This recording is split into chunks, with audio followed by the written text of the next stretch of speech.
नमस्कार विद्यार्थी मित्रों, आप सभी ने आपका टेस्ट अच्छी तरह से लिखा होगा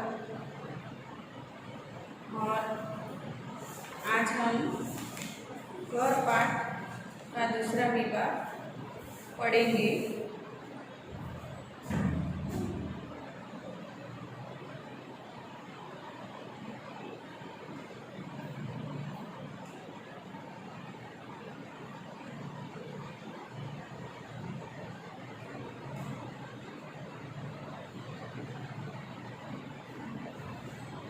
जिनके लेखक हैं भोलाबाई पटेल।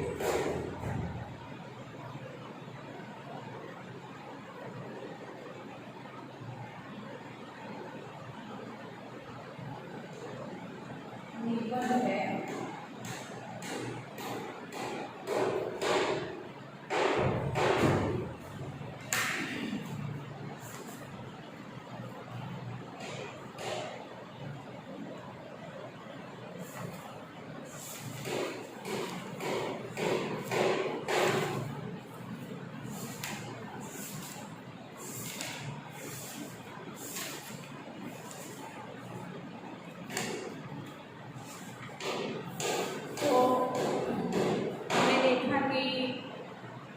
कई तरह से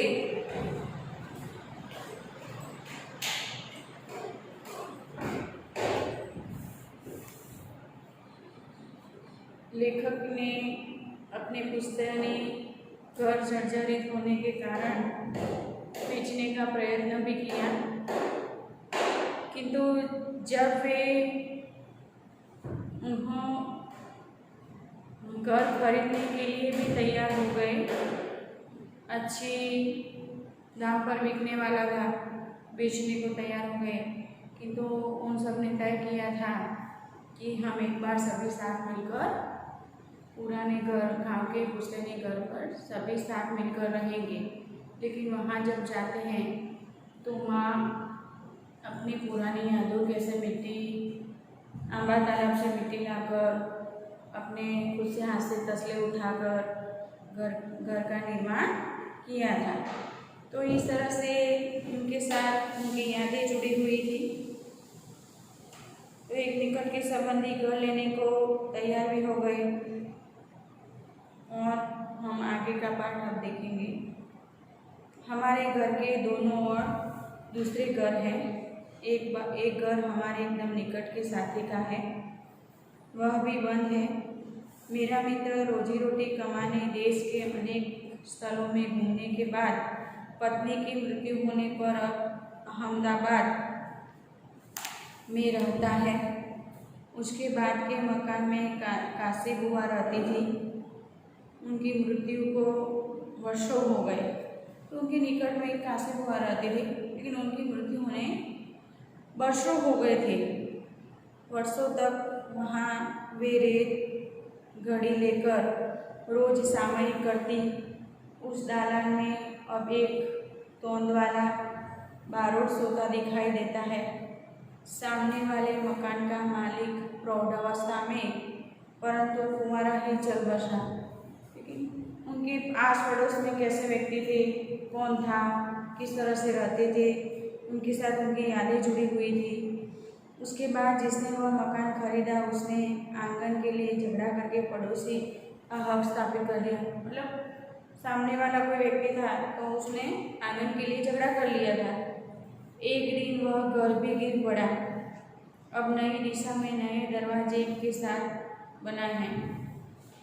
इस तरह सब बदल चुका है, फिर भी लगता है कि हम अपना घर क्यों बेचें। पुराना है तो भी है तो पुश्तैनी घर वह घर है। 4 दीवारों और छप्पर वाला कोई मकान नहीं है। मकान पैसों से खरीदा जा सकता है, बनवाया जा सकता है, पैसे लेकर बेचा जा सकता है। मतलब कि घर और मकान दोनों की व्याख्या अलग है। घर अपने तरीके से अपनी भावनाओं के साथ, लेकिन मकान हम उसे पैसे से खरीद सकते हैं, पैसे से बनवा सकते हैं, पैसे से बेच भी सकते हैं। परंतु घर तो एक भावना है। घर न होने पर घर की भावना भी अच्छी है, वह घर सिर्फ पैसे से खरीदा या बनवाया नहीं, घर केवल पैसे से खरीदा या बनवाया नहीं जा सकता। इसके लिए लगने लगता है कि भले ही घर पुराना होता जाए, जीर्ण होता जाए, भले ही गिर पड़े, परंतु वह बना रहे। चाहे गिर पड़े, जर्जरित हो जाए, पुराना हो जाए, तोड़ फोड़ हो जाए, लेकिन घर घर ही है।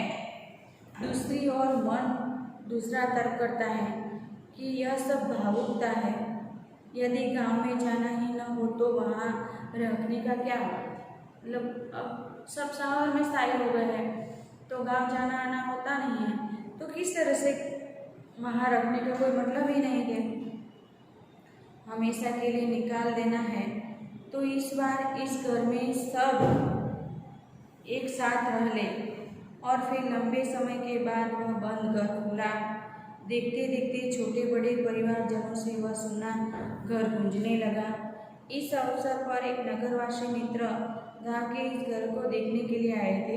मतलब शहर से कोई व्यक्ति पुराना घर देखने आया था। पुराने दिन वापस लौट आए थे।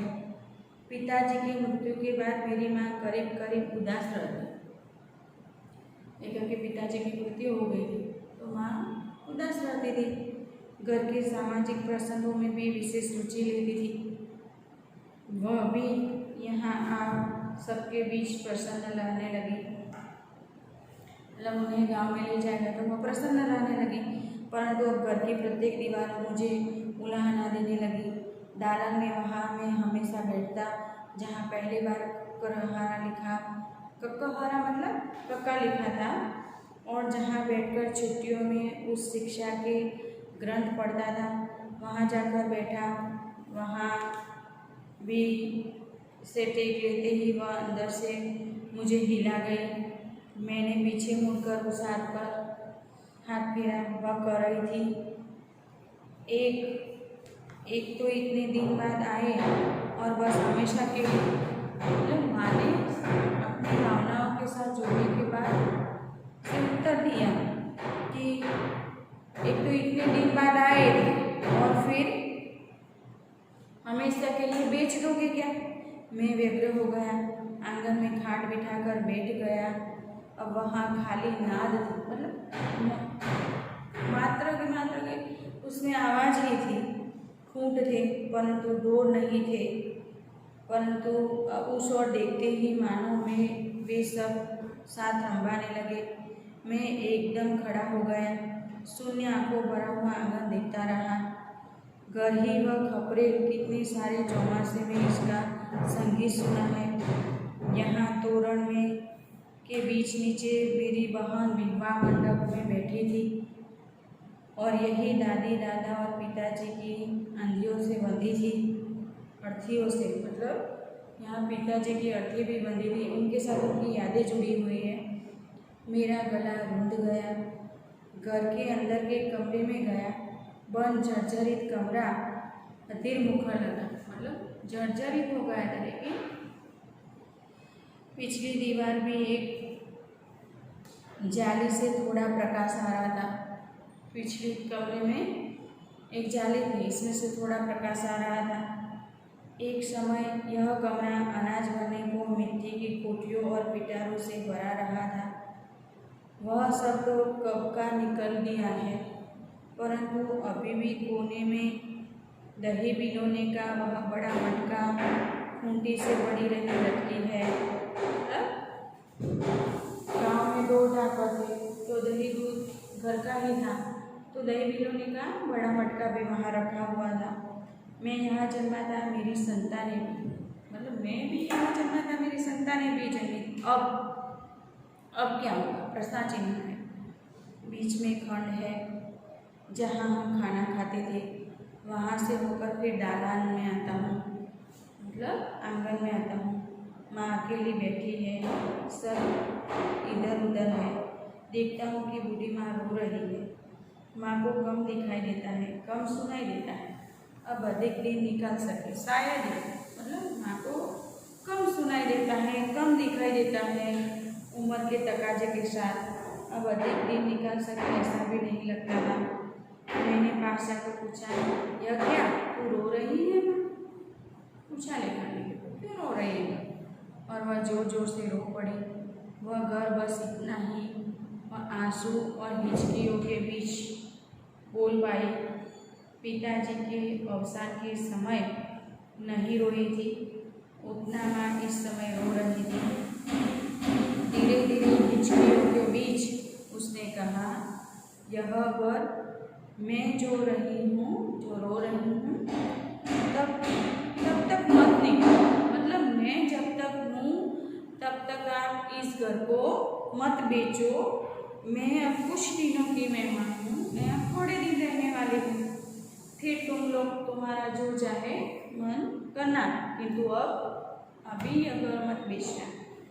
परंतु माँ, तूने ही तो कहा था, हाँ तूने तो कहा था कि अब घर बेचना है। कहा होगा, परंतु वापस यहाँ आने के बाद नहीं, इसे तुम मत बेचो। इसका रोना बंद नहीं हो रहा था। माँ को रोता देखकर मुझे दुख तो हुआ, परंतु आनंद विशेष हुआ। लगा कि उसका हृदय अभी जीवन है, उसे अभी जगत में, जीवन में रुचि है। रुचि मतलब बस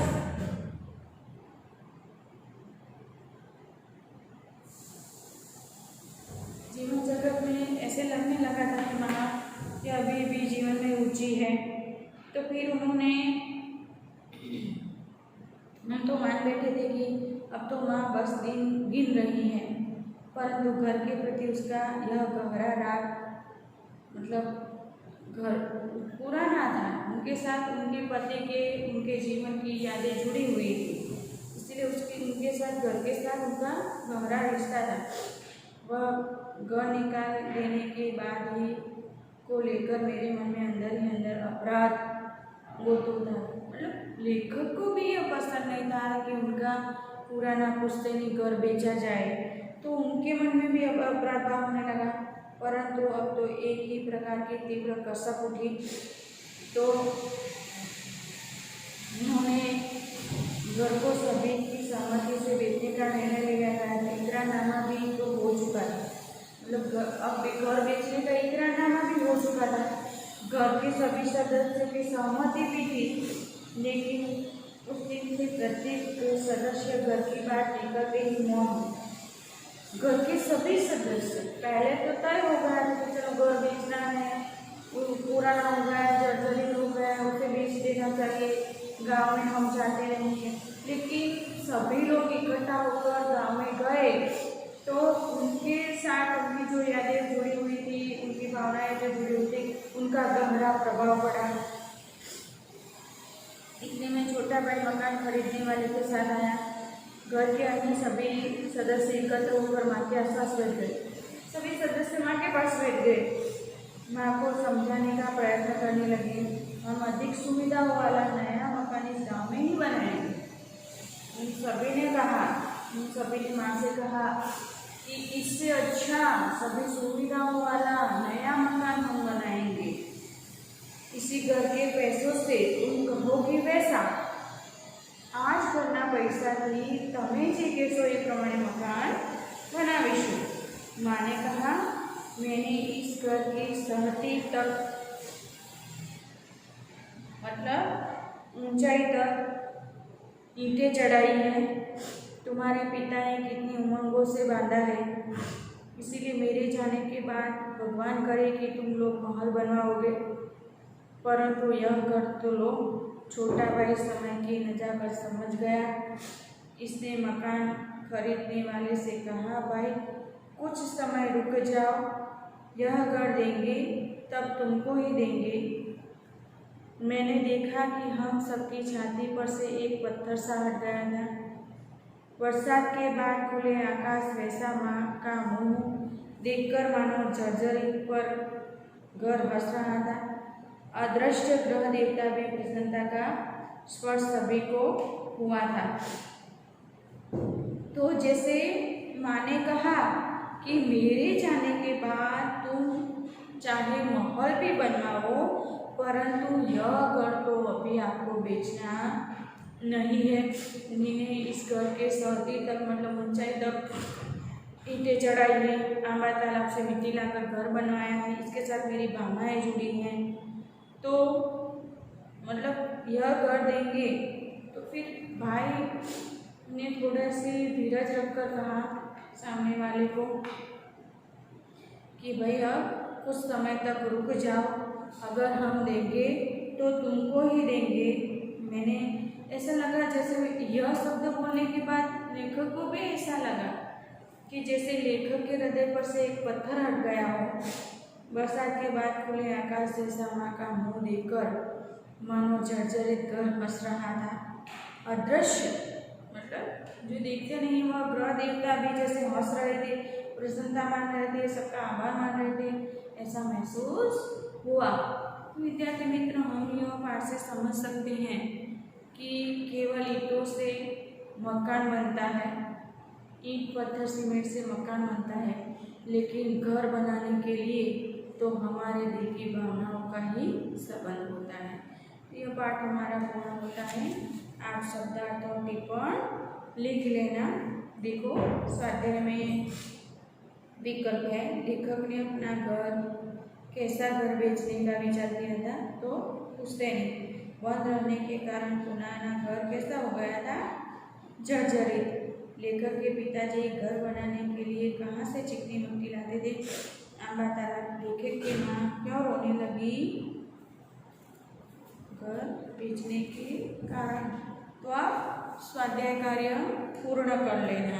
आप सभी को रक्षाबंधन की हार्दिक शुभकामनाएं।